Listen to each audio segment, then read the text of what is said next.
नमस्ते दोस्तों, कैसे हैं आप सभी का स्वागत है एक और नई वीडियो में। और इस वीडियो में हम लोग देखने वाले हैं कक्षा 10 के गणित के प्रश्नावली 4.1 में जो भी प्रश्न दिए हुए हैं इन सभी प्रश्नों के हल को। प्रश्न नंबर 1 से शुरुआत करते हैं। इससे पहले अगर इस अध्याय की जो परिचय वाली वीडियो है उसको आपने नहीं देखा है तो डिस्क्रिप्शन में उसका आपको लिंक मिल जाएगा, उसे सबसे पहले देख लीजिएगा। साथ ही साथ मैं आपको एक और जानकारी दे दूं कि इस अध्याय में जो भी प्रश्नावली हैं सभी प्रश्नावलियों के हल के लिंक आपको डिस्क्रिप्शन में मिल जाएंगे। जैसे कि 4.2 और 4.3 नए सिलेबस के अनुसार आपके 3 ही प्रश्नावली हैं, तो इनके लिंक आपको डिस्क्रिप्शन में मिल जाएंगे। जो पुराना सिलेबस था उसमें 4.2, 4.3 और 4.4 भी था। जो पहले 4.4 था उसको अब 4.3 बना दिया गया है और पुराने वाले में जो 4.3 था उसको हटा दिया गया है। पूर्ण वर्ग विधि इस अध्याय से हटा दी गई है, तो उसका भी अगर वीडियो चाहते होंगे आप तो आप कमेंट कर दीजिएगा, मैं उसका भी वीडियो और उसमें जो भी प्रश्न दिए हुए हैं सभी को मैं आपको बता दूंगा। अब चलिए इस वीडियो की शुरुआत करते हैं और इस प्रश्नावली में 4.1 में जो भी प्रश्न दिए हुए हैं इसे पढ़ के समझते हैं और इसे हल करने का हम प्रयास करते हैं। एक एक करके सभी प्रश्नों को समझेंगे और एक एक करके सभी प्रश्नों को हल करेंगे। इस तरीके से हल करेंगे ताकि आपको लंबे समय तक याद रहे। प्रश्न नंबर 1 कह रहा है कि जांच कीजिए कि क्या निम्न द्विघात समीकरण है। नीचे कुछ बीजीय व्यंजक यानी कुछ समीकरण हमें दिए हुए हैं। हमें ये जांच करना है कि जो नीचे समीकरण दिया हुआ है क्या ये द्विघात है कि नहीं है। तो जांच करने के लिए हम क्या करेंगे, सबसे पहले इसको सरल करेंगे। जो भी ये कठिन रूप में दिया हुआ है इसको सरल करेंगे। सरल करने के बाद द्विघात समीकरण का जो व्यापक रूप या मानक रूप होता है ax² plus bx plus c बराबर 0 से इसकी हम तुलना करेंगे। यहाँ पे abc क्या है, a, b और c ये तीनों क्या है, वास्तविक संख्या, रियल नंबर है। और जो a है ये 0 के बराबर नहीं होना चाहिए। इस समीकरण को, जो हमें ये समीकरण दिया गया है, ये तो हमें क्लियर है कि ये समीकरण है। अब इसको जांच हमें करनी है कि ये द्विघात है कि नहीं है। सरल करके जो भी समीकरण प्राप्त होगा इससे तुलना करेंगे। अगर इस रूप का होगा तो हम कहेंगे कि द्विघात है, नहीं होगा तो हम कहेंगे कि द्विघात नहीं है। चलिए पहले नंबर प्रश्न को हम सरल करते हैं। पहले नंबर प्रश्न में ये क्या दिया हुआ है, x प्लस 1 का होल स्क्वायर दिया गया है। इसको अगर हम देखें तो a plus B the whole square के रूप में दिया हुआ है, यानी कि a² plus 2ab plus b² के रूप में इसे हम तोड़ सकते हैं। तो क्या लिख सकते हैं यहाँ पे हम, x का स्क्वायर x² प्लस का 2 गुणे x गुणे 1 यानी कि 2x प्लस का 1 बराबर के इस साइड जो दिया हुआ है इसको 2 से x में गुणा करेंगे तो 2x बन जाएगा और फिर 2 से -3 में गुणा करेंगे तो 6 बन जाएगा। इसको और अगर हम सरल करेंगे तो क्या बन जाएगा, x का घात 2 प्लस का 2x प्लस का 1 और RHS से LHS में आएगा तो चिन्ह बदल जाएगा, माइनस का 2x प्लस का 6 बराबर का 0 हो जाएगा। प्लस का 2x माइनस का 2x कट जाएंगे आपस में। इसको सरल करेंगे तो ये हमें क्या प्राप्त होगा, यहाँ पे देखते हैं, x का घात 2 प्लस 1 और प्लस 6 प्लस 7 बराबर का 0 हो जाएगा। अब क्या करिए, इसकी तुलना इस समीकरण से करिए जो ax का घात 2 प्लस bx प्लस c बराबर 0 दिया हुआ है। क्या ये इस रूप का है? अगर ये इस रूप का है तो हम कहेंगे कि ये एक द्विघात समीकरण है। यहाँ से हम देख लेते हैं, इसकी तुलना अगर हम यहाँ से करते हैं तो हमें क्या प्राप्त होता है कि ये ax² के जगह पे यहाँ पे x का स्क्वायर लिखा हुआ है, यानी a का मान 1 है। और bx का तुलना अगर हम करें तो bx वाला पद नहीं है, यानी कि 0x लिखा हुआ है। यहाँ पे b का मान क्या है, 0 है। और c की तुलना करें तो c 7 दिया हुआ है हमें इस समीकरण में जो हमने प्राप्त किया है। अर्थात हम कह सकते हैं कि ये जो दिया गया समीकरण है क्या है, द्विघात समीकरण है। चलिए अगले प्रश्न पे चलते हैं। अगले प्रश्न को देखते हैं। इसी 1 नंबर प्रश्न का 2 नंबर प्रश्न है, इसे भी जांच करना है। हम क्या करेंगे, सबसे पहले इसे सरल रूप में लेके आएंगे। सरल रूप में LHS में क्या दिया हुआ है, x का घात 2 माइनस का 2x और RHS में क्या दिया हुआ है, -2 का 3 के साथ गुणा करेंगे तो माइनस का 6 हो जाएगा और -2 का -x के साथ गुणा करेंगे तो प्लस का 2x हो जाएगा। इसको सरल करते हैं, x² माइनस का 2x RHS से LHS में लेके आएंगे तो चिन्ह बदलेगा, तो 6 माइनस है तो प्लस का 6 हो जाएगा, प्लस का 2x है तो माइनस का 2x हो जाएगा, बराबर का 0 हो जाएगा। इसको और सरल करेंगे तो x का घात 2 माइनस 2x माइनस 4x हो जाएंगे, प्लस का 6 बराबर का 0 हो जाएगा। अब इस समीकरण की तुलना हम क्या करेंगे, ax के घात 2 प्लस bx प्लस c जो द्विघात समीकरण का मानक रूप होता है इससे तुलना करेंगे। हम पाते हैं कि ये इस रूप का है तो हम लिख देंगे कि अतः दिया गया समीकरण द्विघात समीकरण है। हमने जांच कर लिया। अगले प्रश्न की तरफ बढ़ते हैं। प्रश्न नंबर 3 को, इसकी जांच करते हैं। जांच करने के लिए क्या करेंगे, जो भी हमें ये समीकरण दिया गया है इसको सबसे पहले सरल रूप में करेंगे। सरल रूप में करने के लिए यहाँ पे हमें क्या करना पड़ेगा कि जो LHS में दिया गया है इसमें x का x के साथ गुणा करना पड़ेगा, तो क्या प्राप्त होगा, x का घात 2 प्राप्त होगा। फिर इसी x का प्लस 1 के साथ गुणा करेंगे तो प्लस का x प्राप्त होगा। फिर आगे क्या करेंगे कि इस -2 का x के साथ गुणा करेंगे तो माइनस का 2x प्राप्त होगा। इस -2 का 1 के साथ गुणा करेंगे तो माइनस का 2 प्राप्त होगा। बराबर का RHS में चलेंगे तो RHS में x का x के साथ गुणा करेंगे तो x का घात 2 प्राप्त होगा। फिर इसी x का 3 के साथ गुणा करेंगे तो प्लस का 3x प्राप्त होगा। फिर आगे -1 का x के साथ गुणा करेंगे तो -x प्राप्त होगा और -1 का 3 के साथ गुणा करेंगे तो माइनस का 3 प्राप्त होगा। इसको सरल रूप में अगर हम लिखेंगे तो हमें क्या प्राप्त होगा, x का घात 2 plus x minus 2x minus x हो जाएगा माइनस का 2 बराबर का x का घात 2 प्लस का 3x माइनस का x प्लस का 2x हो जाएगा माइनस का 3 हो जाएगा। इसको और सरल करेंगे तो ये LHS में x का घात 2 माइनस का x माइनस का 2 बराबर RHS में है तो RHS से LHS में लेके आएंगे तो चिन्ह बदल जाएंगे, तो माइनस का x का घात 2 प्लस का है तो फिर माइनस का 2x माइनस है तो प्लस का 3 बराबर का 0 हो जाएगा। इसको और अगर हम सरल करेंगे तो यहाँ हम क्या पाते हैं कि x माइनस x आपस में कट जाएंगे। ये माइनस x है और माइनस का 2x है तो माइनस का 3x हमें प्राप्त होगा। ये -2 है प्लस 3 है तो प्लस का 1 प्राप्त होगा बराबर का 0। यहाँ से अगर इस समीकरण की हम तुलना ax का घात 2 प्लस का bx प्लस c से अगर हम करेंगे बराबर का 0 से, तो ये इस रूप का हमें प्राप्त नहीं होगा। यहाँ पे ax का घात जो 2 है, यहाँ पे जो a का मान होता है a 0 के बराबर हो गया है, यानी कि ये जो हमें समीकरण प्राप्त है ये द्विघात समीकरण हमारा नहीं है। तो हमने जांच में क्या पाया कि जो ये 3 नंबर प्रश्न है ये द्विघात समीकरण नहीं है। चलिए हम आगे बढ़ते हैं, प्रश्न नंबर 4 को देखते हैं कि प्रश्न नंबर 4 क्या द्विघात समीकरण है कि नहीं है। जांच करने के लिए हम क्या करेंगे, जो भी ये हमें समीकरण दिया गया है इसको सरल करेंगे। सरल करने के लिए हम क्या करते हैं, LHS में जो भी दिया गया है उसको पहले सरल करते हैं। x का 2x के साथ गुणा करेंगे तो 2x का घात 2 हमें प्राप्त होगा। फिर इस x का 1 के साथ गुणा करेंगे तो प्लस का x हमें प्राप्त होगा। अब हम क्या करेंगे, यहाँ पे -3 का 2x के साथ गुणा करेंगे तो माइनस का 6x प्राप्त होगा। -3 का 1 के साथ गुणा करेंगे तो माइनस का 3 हमें प्राप्त होगा। फिर हम RHS में चलेंगे। RHS में हमें क्या दिया हुआ है, x का x के साथ गुणा करेंगे तो हमें x का घात 2 प्राप्त होगा और x का 5 के साथ गुणा करेंगे तो प्लस का 5x प्राप्त होगा। इसको अगर हम सरल करते हैं तो 2x का घात 2 माइनस का 5x माइनस का 3 बराबर का x का घात 2 प्लस का 5x लिखा हुआ है। इसको अगर हम करना चाहें तो यहाँ पे हम RHS वाले मान को LHS में लेके आ सकते हैं, तो माइनस का x माइनस का 5x बराबर का 0 हो जाएगा। इसको और सरल करेंगे तो हमें क्या प्राप्त होगा, अब यहाँ पे देखिएगा ये प्लस का 2x का घात 2 है माइनस का x का घात 2 है, तो यानी कि x का घात 2 बचेगा। माइनस का 5x से माइनस का 5x है तो माइनस का 10x हो जाएगा और माइनस का 3 बराबर का 0 होगा। यहाँ पे इस समीकरण को हमें देखने से ये लग रहा है कि ये ax के घात 2 प्लस bx प्लस c बराबर 0 के रूप का है, यानी कि ये जो प्रश्न नंबर 4 है जांच करने से हमें प्राप्त हुआ कि ये समीकरण द्विघात समीकरण है। तो हम लिख देंगे। यहाँ पे बहुत सारे बच्चों को लग रहा हो कि क्या इसको हम भाषा के साथ लिख के कैसे हल करेंगे। चिंता मत कीजिए, यहाँ पे आप बस प्रश्नों को समझिए। आपको इन सभी प्रश्नों का हल भाषा के साथ लिखा हुआ एकदम राइटिंग में अच्छे तरीके से, उसका PDF आपको डिस्क्रिप्शन में मिलेगा, वहाँ से उसको डाउनलोड कर लीजिएगा। आपका मज़ा ही मज़ा रहेगा, वहाँ पे भाषा के साथ सारी चीज़ें लिखी हुई है।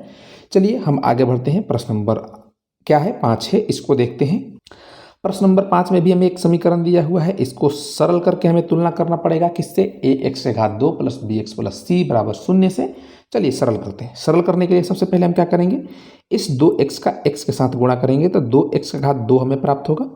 इस 2x का -3 से गुणा करेंगे तो माइनस का 6x प्राप्त होगा। -1 का x के साथ गुणा करेंगे तो हमें क्या प्राप्त होगा, माइनस का x प्राप्त होगा। -1 का -3 के साथ गुणा करेंगे तो प्लस का 3 प्राप्त होगा।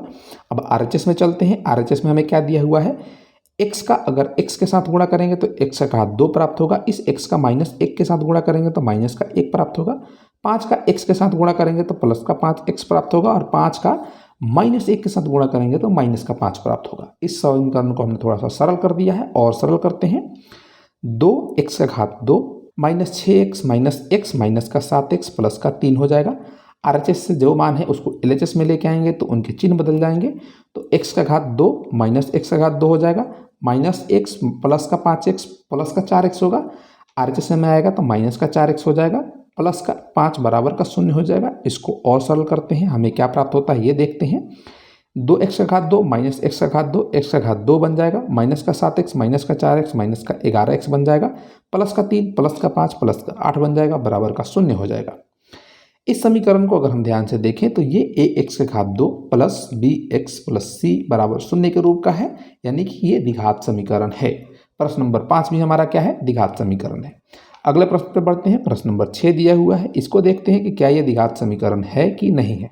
इसको सरल करते हैं। सरल करने के लिए हम क्या करेंगे, एलएचएस में जो दिया हुआ है इसको सरल करने का प्रयास करते हैं। ये एक द्विघात बहुपद ही दिया हुआ है एलएचएस में। अगर केवल एलएचएस को देखें तो ये क्या लिखा हुआ है, x का घात 2 प्लस का 3x प्लस का 1। अगर आरएचएस में देखें तो ये क्या लिखा हुआ है, x माइनस 2 का होल घात 2 लिखा हुआ है। इसको अगर हम देखें तो a माइनस बी का होल स्क्वायर लिखा हुआ है इस सूत्र पे। इस सूत्र को तोड़ते हैं तो क्या बनता है, a स्क्वायर माइनस का 2ab प्लस का b स्क्वायर बनता है, ये बनता है। इसको हम यहाँ पे लिख लेंगे, x का घात 2 माइनस का 2 गुणे ए बी। 2 a क्या है, x है, b क्या है, 2 है, यानी कि 4x हो जाएगा, और प्लस का 2 का घात 2 यानी कि ये 4 बन जाएगा। इसको सरल करते हैं। आरएचएस में और एलएचएस में अगर हम दोनों तरफ देखें तो एलएचएस में x का घात 2 है और आरएचएस में भी x का घात 2 है। दोनों बराबर हैं, बराबर चिन्ह वाले हैं, तो आपस में कट जाएंगे। ये क्या हो जाएगा, 3x प्लस का 1 और आरएचएस से इधर लेके आएंगे तो प्लस 4x माइनस का 4 बराबर का 0 बन जाएगा। ये क्या हो जाएगा, 7x माइनस का 3 बराबर का 0। इसको अगर हम देखें तो ये ax का घात 2 प्लस bx प्लस c बराबर 0, जो कि द्विघात समीकरण का मानक रूप होता है, इस रूप का तो नहीं है, अतः ये द्विघात समीकरण नहीं है। प्रश्न नंबर 6 द्विघात समीकरण के रूप का नहीं है। आगे बढ़ते हैं। प्रश्न नंबर हम 7 को देखते हैं। प्रश्न नंबर 7 में भी कुछ हमें समीकरण दिया हुआ है, इसको पहले सरल कर लेते हैं। सरल करने के लिए हम क्या करते हैं, एलएचएस को देखते हैं। एलएचएस में क्या दिया हुआ है, x प्लस का 2 का घात 3 दिया हुआ है। इसको हम इस सूत्र पे a प्लस बी का होल क्यूब पे तोड़ सकते हैं। इसका सूत्र क्या होता है, a क्यूब प्लस का 3a स्क्वायर b प्लस का 3ab स्क्वायर प्लस का b क्यूब। इसको बहुत सारे बच्चे इस रूप में भी याद किए होंगे कि a cube plus b cube plus 3ab into a plus b. घबराने वाली कोई बात नहीं है, आप इस सूत्र पे तोड़िए या इस सूत्र पे तोड़िए। इस पे तोड़िएगा तो फिर सरल कीजिएगा तो ये वाला सूत्र हमें प्राप्त हो जाएगा। हम क्या करते हैं, डायरेक्ट इसी सूत्र पे तोड़ते हैं। यहाँ पे हमें क्या दिया हुआ है, हमें दिया हुआ है x प्लस 2, यानी कि a का मान क्या है, x है, तो x का घात 3 हो जाएगा, प्लस का 3a स्क्वायर b। 3 गुणे a का मान क्या है, x है, तो x का स्क्वायर, b का मान क्या है, 2 है, तो 2, ये क्या बन जाएगा, 6x का घात 2 बन जाएगा। तो हम यहाँ पे लिख देंगे 6x का घात 2 प्लस का 3ab स्क्वायर, यानी कि 3 गुणे a का मान क्या है, x है, तो x और b का मान क्या है, 2, 2 का स्क्वायर 4, यानी कि 12x बन जाएगा। तो हम क्या लिख देंगे यहाँ पे, 12x प्लस का b क्यू, यानी कि 2 का क्यू 8 हो जाएगा, और बराबर के उस साइड में जो भी होगा हम लिखेंगे। बराबर के इस साइड में क्या दिया हुआ है, इस चीज़ को देख लेते हैं। 2x का गुणा अगर x का घात 2 से करेंगे तो 2x का घात 3 हो जाएगा, और माइनस का 2x का गुणा माइनस 1 के साथ करेंगे तो 2x ही होगा, वो भी माइनस में। इसको सरल करते हैं तो हमें क्या प्राप्त होगा, x का घात 3 प्लस का 6x का घात 2 प्लस का 12x प्लस का 8। एलएचएस में आएंगे ये आरएचएस वाले तो चिन्ह बदल जाएगा, तो माइनस का 2x का घात 3 प्लस का 2x बराबर का 0 हो जाएगा। अब देखिए यहाँ से ये क्या हो जाएंगे, इसको और सरल करेंगे तो यहाँ पे हमें प्राप्त होगा, ये x का घात 3 माइनस 2x का घात 3 है, तो माइनस x का घात 3 प्राप्त होगा, 6x का घात 2, और इधर दूसरा कोई पद नहीं है जिसमें x का घात 2 है, तो प्लस 6x का घात 2 ही हो जाएगा। x वाला पद 12 और 2 14 हो जाएंगे, प्लस का 14x, और अचर पद 8 हो जाएगा, बराबर का 0। अगर इस समीकरण को हम देखें तो इस समीकरण में x यानी चर का अधिकतम घात 3 है, तो ये द्विघात समीकरण तो हो ही नहीं सकता। या हम कह सकते हैं कि इसकी तुलना अगर हम ax का घात 2 प्लस bx प्लस c से करेंगे बराबर 0 से, तो ये क्या प्राप्त होगा, इस रूप का प्राप्त नहीं होगा। अतः क्या है, प्रश्न नंबर जो 7 दिया हुआ है ये एक द्विघात समीकरण नहीं है। चलिए अगले प्रश्न पे बढ़ते हैं। प्रश्न नंबर क्या दिया हुआ है, 8 दिया हुआ है। इसकी जांच करते हैं। जांच करने के लिए इसको हम सरल करेंगे। एलएचएस में जो दिया हुआ है इसको सरल करते हैं। अगर हम इसे देखें तो ये सरल रूप में ही दिया हुआ है, x का घात 3 माइनस का 4x का घात 2 माइनस का x प्लस का 1। तो इसको ऐसे के ऐसे लिख लेते हैं, x का घात 3 माइनस का 4 x का घात 2 माइनस का x प्लस का 1 बराबर RHS में क्या दिया हुआ है, x माइनस 2 होल पावर 3 दिया हुआ है, यानी इसको हम अगर देखें तो x माइनस 2 का घात 3 लिखा हुआ है, ये a माइनस बी का होल क्यू लिखा हुआ है। इसका सूत्र क्या होता है, ए क्यू माइनस का 3a स्क्वायर बी प्लस का 3ab स्क्वायर माइनस का बी क्यू। यह बहुत सारे बच्चे दूसरे रूप में भी याद रखते हैं, तो उस रूप को भी सरल करेंगे तो हमें यही वाला रूप प्राप्त होगा, तो डायरेक्ट इसी रूप में हम लिखते हैं। ए क्या है, ए एक्स है तो x का घात 3, x का घात 3 बन जाएगा, और माइनस का 3, ए क्या है x है तो x का घात 2, और b क्या है 2 है तो यानी कि 2 तो 6 x का घात 2 बन जाएगा, और 3ab स्क्वायर तो 3 गुणे ए क्या है x है तो x, और b क्या है 2, 2 का घात 2 यानी कि 4, तो 12x बन जाएगा, प्लस का 12x और माइनस का बी क्यू यानी कि 2 का क्यू 8 बन जाएगा। अब इसको सरल करते हैं, यहाँ से अगर हम देखें, यहाँ से सरल करते हैं तो ये x का घात 3 LHS से, x का घात 3 RHS से दोनों आपस में कट जाएंगे। अब इसको सरल करेंगे तो हमें 4x का घात 2 माइनस का x प्लस का 1, और ये RHS वाले LHS में आएंगे तो इनका चिन्ह बदल जाएगा, तो माइनस 6x का घात 2 है तो प्लस 6x का घात 2 हो जाएगा, माइनस 12x हो जाएगा, और प्लस का 8 बराबर 0 हो जाएगा। इसको और सरल करेंगे तो हमें क्या प्राप्त होगा, यहाँ पे देखिएगा माइनस का 4x का घात 2 है, यहाँ पे 6x का घात 2 है, ये हो जाएगा 2x का घात 2, ये माइनस x है, और माइनस का 12x है, माइनस का 13x हो जाएंगे, और प्लस का 1 और प्लस का 8 प्लस का 9 बराबर का 0 हो जाएगा। ये एक सरल समीकरण हमें प्राप्त हुआ। इसकी तुलना हम अगर ax के घात 2 प्लस bx प्लस c बराबर 0 से करें तो ये इस रूप का प्राप्त होता है, यानी कि प्रश्न नंबर 8 को हम कह सकते हैं कि ये एक द्विघात समीकरण है। चलिए आगे बढ़ते हैं, अगले प्रश्न को देखते हैं। अगला प्रश्न है 2 नंबर प्रश्न। 1 नंबर प्रश्न में 8 प्रश्न दिए हुए थे, इन सभी प्रश्नों को हमने सरल करके ये जांचा कि क्या ये द्विघात समीकरण है कि नहीं है। जो द्विघात समीकरण है उसको हमने द्विघात समीकरण कहा, जो नहीं है उसको हमने नहीं कहा। इन सभी प्रश्नों के भाषा के साथ हल आपको डिस्क्रिप्शन वाले लिंक में मिल जाएंगे, तो उसे एक बार जरूर चेक कीजिएगा किस प्रकार आप परीक्षा में लिखेंगे, ताकि आपको पूरे के पूरे नंबर प्राप्त हो। ठीक है, चलिए हम अगले प्रश्न जो 2 नंबर दिया गया है इसको पढ़ते हैं, इसे समझते हैं, फिर इसे हल करने का हम प्रयास करते हैं। प्रश्न नंबर 2 क्या कह रहा है कि निम्न स्थितियों को द्विघात समीकरणों के रूप में निरूपित कीजिए। कौन सी स्थितियां, यहाँ पे कुछ शाब्दिक समस्याएं दी हुई हैं। शाब्दिक समस्याओं से तो हमारा पुराना नाता है, हमने अध्याय 2 में और अध्याय 3 में, अध्याय 3 के 3.1 से लेकर 3.6 तक के सभी प्रश्नावलियों में हमने क्या किया है, शाब्दिक समस्याओं को हल किया है, तो इससे तो हमारा पुराना नाता है। तो इसमें भी जो शाब्दिक समस्या दिया होगा उसको हम आसानी से कर लेंगे। यहाँ पे क्या कह रहा है कि जो भी निम्न स्थितियां, जो भी शाब्दिक समस्याएं दी गई हैं, इसको हमें क्या करना है, द्विघात समीकरण का रूप देना है, यानी इसके रूप में निरूपित करना है। हमने बहुत सारे ऐसे शाब्दिक समस्याएं थी, हमने उसे 2 चर का समीकरण बनाया था और फिर उसे हल किया था। यहाँ पे हमें क्या कह रहा है कि केवल द्विघात समीकरण के रूप में निरूपित करना है, यानी कि जो भी द्विघात समीकरण हमें प्राप्त होगा उसको हल नहीं करना है, केवल निरूपित करना है। अब चलिए 2 नंबर का पहला प्रश्न को पढ़ते हैं, इसे हल करने का प्रयास करते हैं। प्रश्न कह रहा है कि एक आयताकार भूखंड का क्षेत्रफल 528 मीटर स्क्वायर है। क्षेत्र की लंबाई मीटर में, चौड़ाई से दोगुनी से 1 अधिक है। हमें भूखंड की लंबाई और चौड़ाई ज्ञात करनी है। यहाँ पे प्रश्न क्या कह रहा है, इस चीज को समझिए। एक आयताकार भूखंड है, आयत तो आप समझते ही होंगे, आयत, ये आयताकार क्या हो गया, भूखंड हो गया। अब इस आयताकार भूखंड का हमें क्षेत्रफल दिया हुआ है। क्षेत्रफल क्या दिया हुआ है, 528 मीटर स्क्वायर दिया हुआ है। आयत का क्षेत्रफल क्या होता है, अगर ये लंबाई, ये चौड़ाई है, तो लंबाई गुणे चौड़ाई होता है, जो एरिया होता है L गुणे बी होता है, और ये हमें L गुणे बी यानी LB क्या दिया हुआ है, 528 मीटर स्क्वायर दिया हुआ है।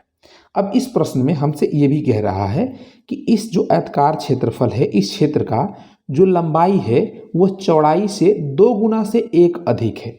मान लेते हैं कि चौड़ाई b है, तो लंबाई क्या है, जो ये लंबाई है b के रूप में, इससे दुगुना यानी कि 2b है और प्लस 1 अधिक है।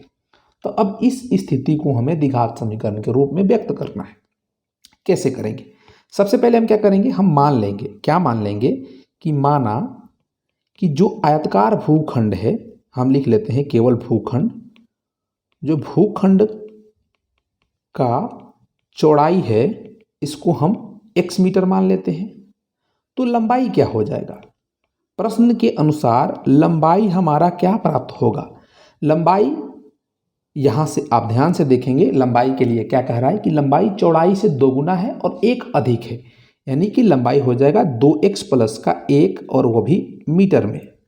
अब हमें प्रश्न में दिया हुआ है, क्या दिया हुआ है प्रश्न में, हमें ये दिया हुआ है प्रश्न से कि जो इसका क्षेत्रफल है, क्षेत्रफल क्या होगा, लंबाई गुणे चौड़ाई होगा।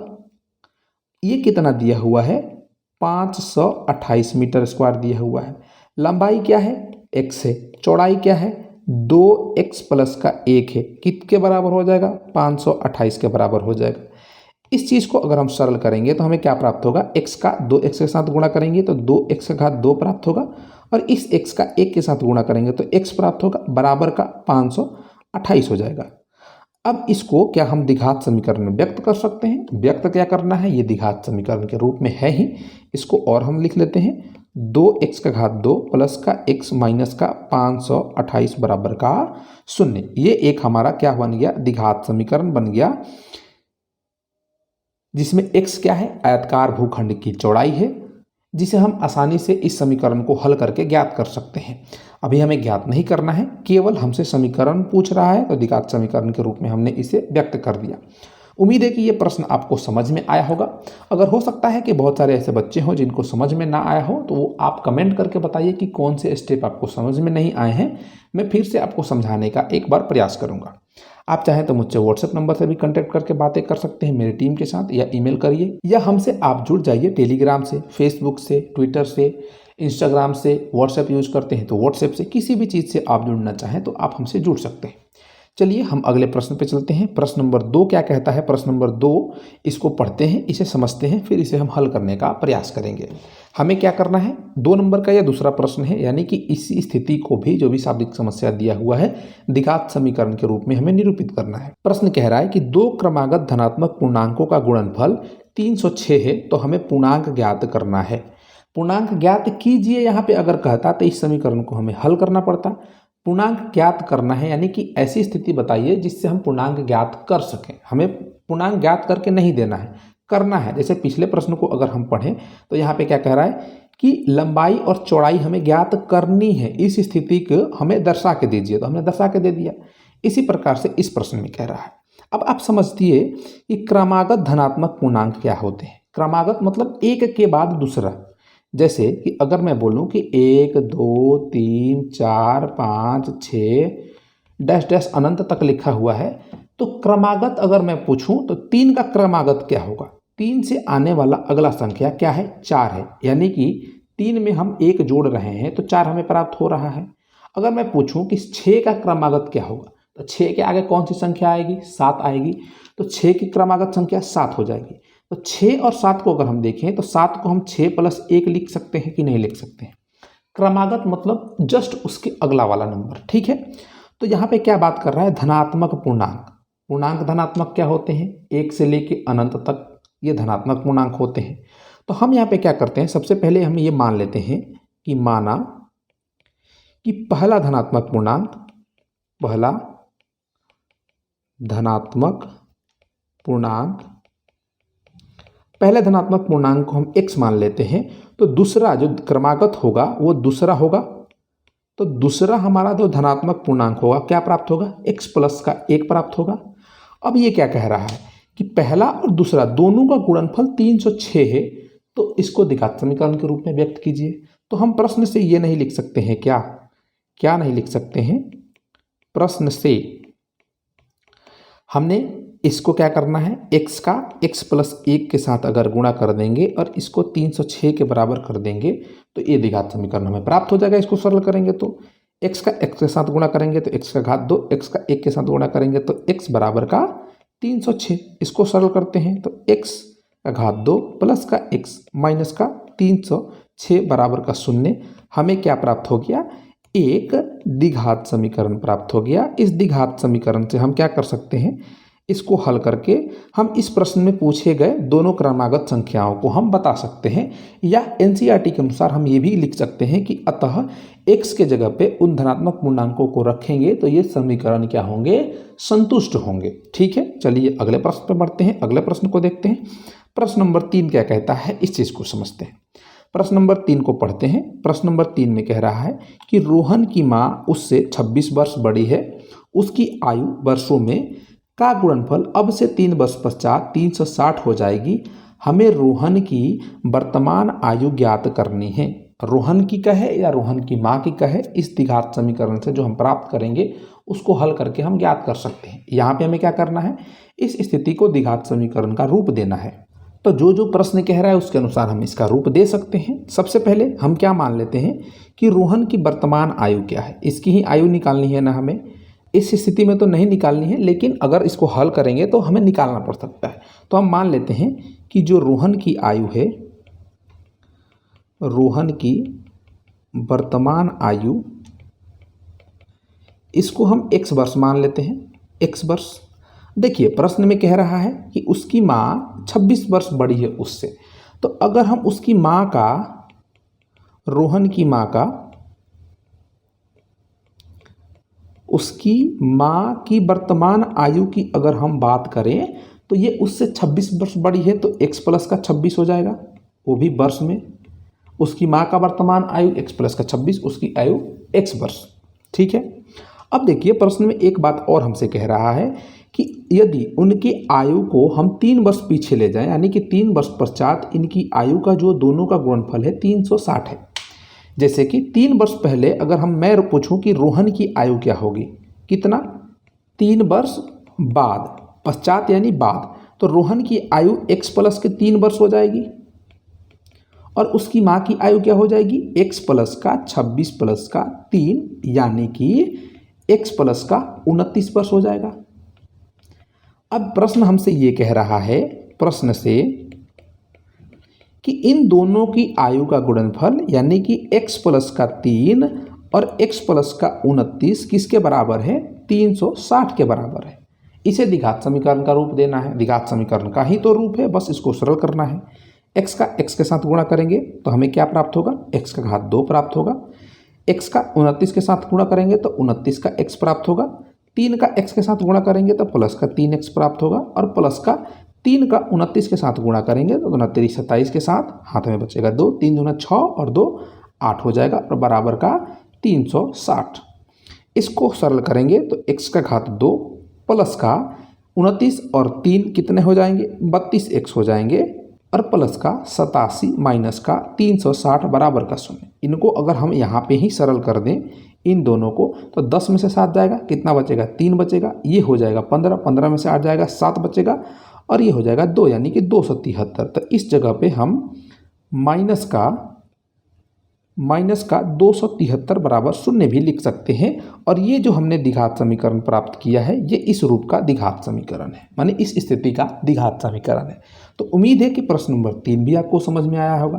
प्रश्न में कह रहा है कि जो रोहन है और उसकी माँ है, इन दोनों के बीच में, मतलब रोहन की माँ रोहन से 26 वर्ष बड़ी है।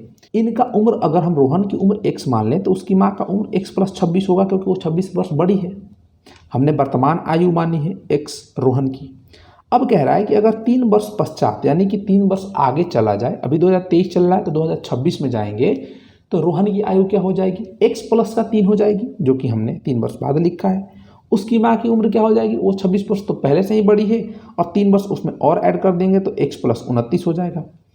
अब इस स्थिति के लिए कह रहा है कि अगर इन दोनों को अगर हम गुणा करें, 3 वर्ष बाद वाली जो आयु है इसकी और इसकी, तो इसका गुणनफल 360 होगा। तो हमें इसको द्विघात समीकरण का रूप देना है। इसको सरल करके हमने क्या किया, द्विघात समीकरण का रूप दे दिया। अब चलिए अगले प्रश्न की तरफ बढ़ते हैं, प्रश्न नंबर 4 की तरफ। प्रश्न नंबर 4 क्या कहता है, इसको पढ़ के समझते हैं, उसके बाद इसे भी हल करने का हम प्रयास करेंगे। प्रश्न नंबर 4 में कह रहा है कि एक रेलगाड़ी 480 किलोमीटर की दूरी समान चाल से तय करती है। यदि इसकी चाल 8 किलोमीटर प्रति घंटा कम होती तो उसी दूरी को तय करने में उसे 3 घंटा अधिक समय लेती।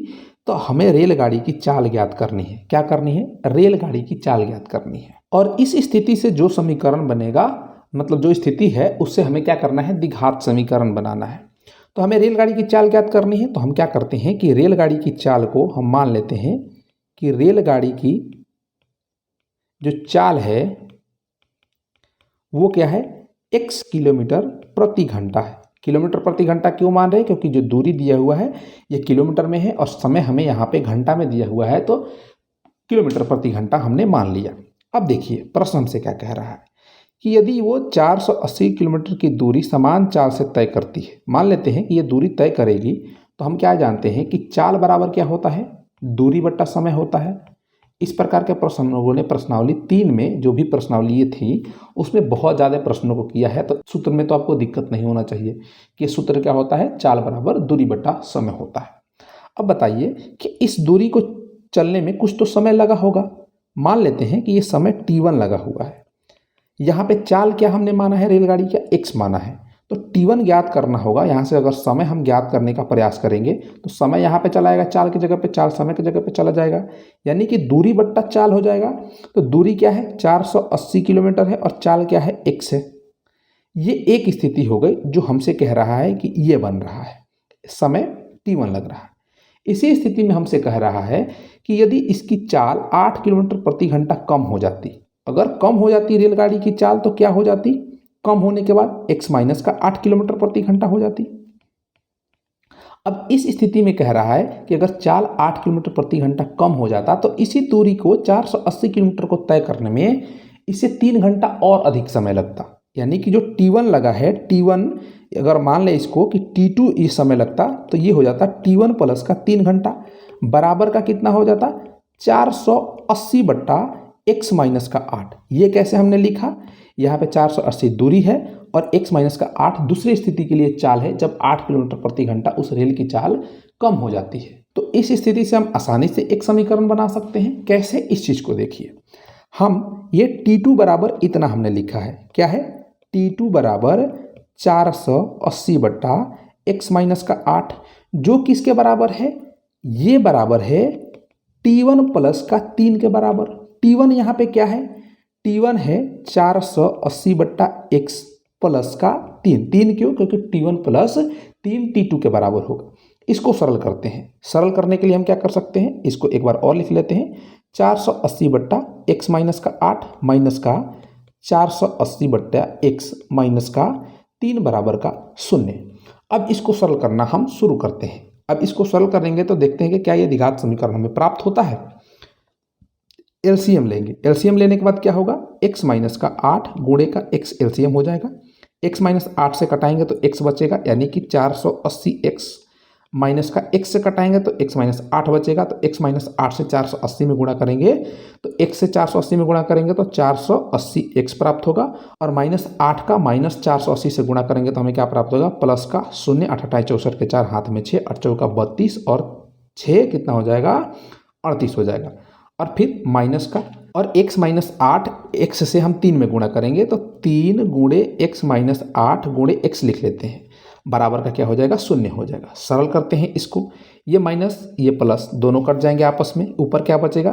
3840 माइनस का 3x का घात 2 माइनस 3x का माइनस 8 के साथ गुणा करेंगे तो प्लस का 8 तरीके 24x हो जाएगा, और नीचे क्या है? बट्टा में जो है 0 के साथ गुणा होगा तो 0 के बराबर हो जाएगा। सरल करते हैं इसको, तो ये 3x का घात 2 माइनस के साथ और प्लस का 24x प्लस का 3840 बराबर का 0 प्राप्त होगा।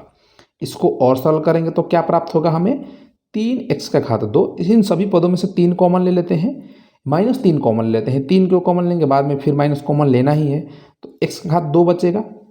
फिर इसमें से कॉमन लेंगे तो माइनस का 8x बचेगा, और इसमें से कॉमन लेंगे तो माइनस का 3 एकम 3, 3 दूना 6, 3 8 24 और 0 बराबर का 0 होगा। ये हमें एक समीकरण प्राप्त होगा इस स्थिति के लिए जो द्विघात समीकरण बन रहा है। यहाँ पे इसको हल करके हम ट्रेन की चाल ज्ञात कर सकते हैं कि ट्रेन की चाल क्या है कि इस स्थिति को वो संतुष्ट करे। तो उम्मीद है कि इस प्रश्न को आप लोगों ने क्या किया, समझा कि ये प्रश्न क्या कह रहा है। अगर चीज़ें नहीं समझ में आई है तो मैं फिर से एक बार समझाने का प्रयास करता हूँ। प्रश्न में क्या कह रहा है कि एक रेलगाड़ी है जो 480 किलोमीटर की दूरी समान चाल से चल रही है, उस चाल को हमने x मान लिया है। अब कह रहा है कि यदि वो 8 किलोमीटर चाल में उसकी कमी कर दी जाए तो जो 480 दूरी तय करने में जो उसको समय लग रहा है उससे 3 घंटा अधिक समय लगेगा। तो पहली स्थिति में अगर हम मान लेते हैं कि x चाल से चल रही है तो इसको कितना समय लग रहा है, t1 समय लग रहा है। तो दूरी बट्टा चाल से हम समय ज्ञात कर सकते हैं। दूसरी स्थिति के लिए ये जो केस 2 है, इसको केस 2 लिख लेते हैं। इसमें इसकी चाल को हमने क्या कर दिया है, 8 किलोमीटर कम कर दिया है। तो इस स्थिति में भी तो कुछ समय लगेगा, इसको हमने t2 मान लिया है। t2 का क्या संबंध है पहले समय से, कि पहले समय से ये 3 घंटा अधिक समय ले रहा है। तो इस स्थिति में जो समय हम ज्ञात करेंगे तो दूरी तो वही है, चाल का थोड़ा हमने कम कर दिया है, तो चाल से हम भाग देंगे दूरी में तो हमें समय ज्ञात हो जाएगा। और ये संबंध को हमने क्या किया है, इसके अनुसार हमने लिख दिया है और इसको सरल किया है। सरल करने के बाद हमें एक द्विघात समीकरण प्राप्त हुआ। इस द्विघात समीकरण को हल करके हम ट्रेन की चाल ज्ञात कर सकते हैं। इस प्रश्नावली का ये अंतिम प्रश्न है। अगला प्रश्नावली 4.2 है। तो मैं आशा करता हूं कि इस प्रश्नावली में जो भी प्रश्न दिए हुए हैं उन सभी प्रश्नों को मैं समझाने में आपको सक्षम रहा हूं। यदि प्रश्न आपको समझ में आए हों तो वीडियो को लाइक करेंगे, चैनल पर नए होंगे तो चैनल को सब्सक्राइब करेंगे और इस वीडियो को अपने दोस्तों के साथ, अपने फ्रेंड सर्कल में जहां भी हो सके वहां तक आप शेयर कीजिए। ग्रुप है तो ग्रुप में शेयर कीजिए। एक जानकारी मैं आपको और दे दूं कि आप हमसे अगर व्हाट्सएप पे जुड़ना चाहते हैं तो व्हाट्सएप का नंबर आपको डिस्क्रिप्शन में मिल जाएगा, तो उससे आप हमसे जुड़ सकते हैं। साथ ही साथ आप हमसे टेलीग्राम, फेसबुक, ट्विटर, इंस्टाग्राम सभी जगहों पे जुड़ सकते हैं। तो उनके भी लिंक आपको डिस्क्रिप्शन में मिल जाएंगे, तो उसे भी आप जुड़ना चाहें तो जुड़ सकते हैं। तो चलिए फिर मिलते हैं हम किसी और वीडियो में। तब तक के लिए पढ़ते रहिए, मजे करते रहिए। जय हिंद।